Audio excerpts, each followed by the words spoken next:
And God is telling us through Jesus Christ, you can overcome everything that's wedging itself against your peace, against your joy, against your love. You can change that by changing your mind about how you relate to God.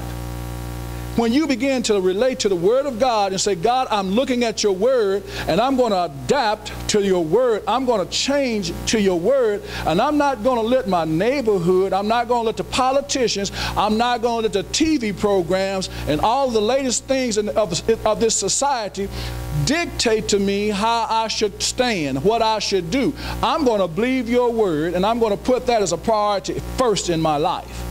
That's change. That's what he means by repent. Change your mind.